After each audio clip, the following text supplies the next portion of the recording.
How to fix your Brawl Stars from not opening. So if you're having a problem and you're basically just stuck in the loading screen, or there's nothing showing up at all when you open the game.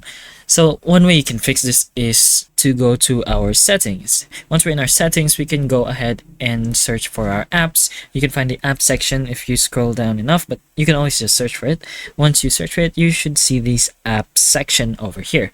Once you're here, you can go ahead and press the manage apps option and find Brawl Stars. From here, you can go ahead and press the clear data button and only press the clear cache option.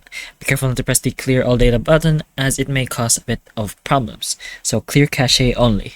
Next is you can go ahead and go to your Play Store and search for Brawl Stars.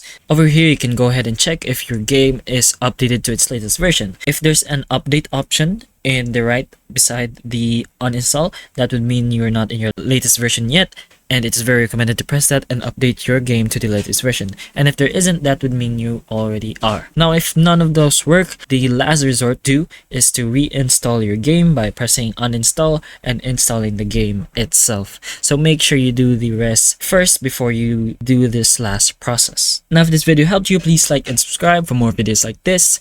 That's all. Thank you.